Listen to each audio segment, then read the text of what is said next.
Hello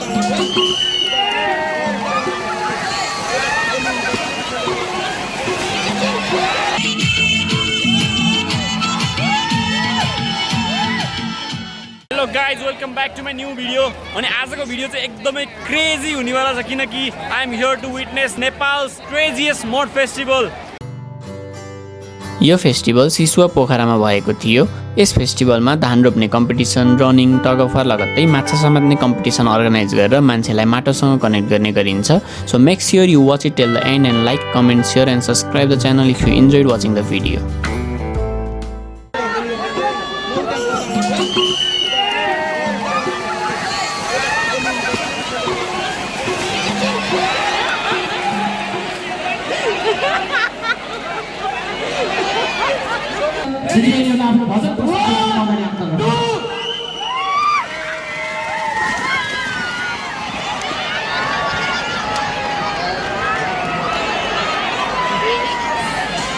so भर्खरै चाहिँ मेलहरूको race सकिएर अब चाहिँ यहाँ टग अफ वार स्टार्ट हुन लागिरहेको छ होइन।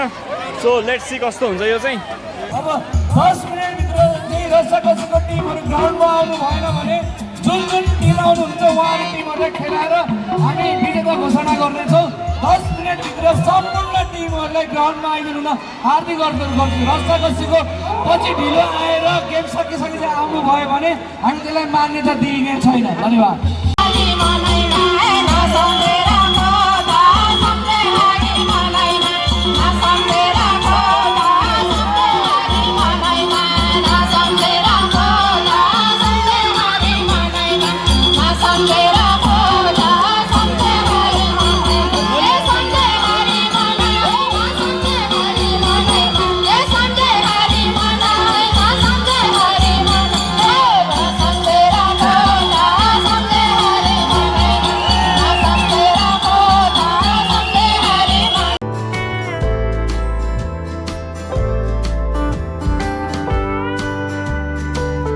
नेपाली मात्र नभएर यस फेस्टिभलमा विदेशीहरू पनि हिलो खेल्ने, कम्पिटिसनमा पार्टिसिपेट गर्ने र नाचगान गर्दै रमाइरहेका देखिन्थे।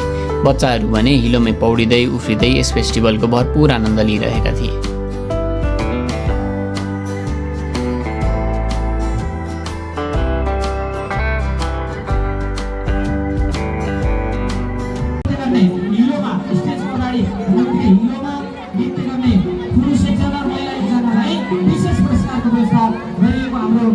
कार्यक्रमका संयोजक तथा परिचालन परिषदका महासचिव जीवन सापकोटा सरले जानकारी गराउनुभएको छ। हामी विशेष पुरस्कार वितरण गर्छौँ। दर्शक देखाबाट गाइज देख्न सक्नुहुन्छ होइन यहाँको इन्भाइरोमेन्ट चाहिँ डेन्जरै भिड, डेन्जरै हिलो नै हिलो त्यस्तो छ होइन। हेर्नु न यहाँ पौडी खेलेर यतापट्टि गोरुहरू छन्, यतापट्टि धान रोप्ने कम्पिटिसन भइरहेछ। सो रमाइलो छ। You should definitely come. मेरो पनि हालत यस्तो यु क्यान सी। गाइज अब चाहिँ माछा समात्ने गेम रे पहिला छोड्छौँ एकैछिन। सुन बाबुहरू, हेलो हेलो एकछिन सबैजना बाबुहरू एकछिन अझै पछाडि आउनु भाइ प्लिज। खनाउनु खनाउनु खनाउनु खनाउनु सुरु माछा समाउनु। गाइज क्रेजी क्रेजी सबजना माछा समाउनलाई राखने के सबजना अघि छोडेको माछा। प्रेमी पर्यटन व्यवसायी श्री भुजेल दाईको आगमन भएको छ। श्री भुजेल दाईलाई हार्दिक सम्मान व्यक्त गर्न चाहन्छौँ। गीत सङ्गीतलाई साथ दिनु आएको सबैलाई हार्दिक सम्मान छ।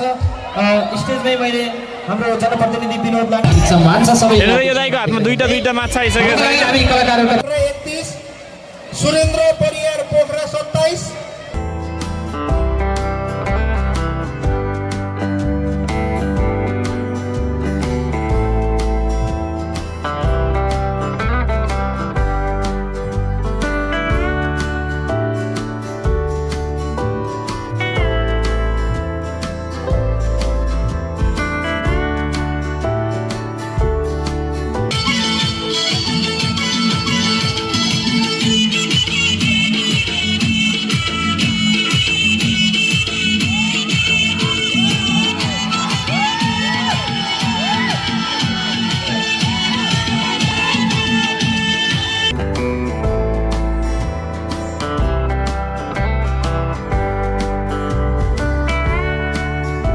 कम्पिटिसनहरू सकिएपछि सबैजना नाचगान गरेर रमाउँदै असार 15लाई बिदा गरे।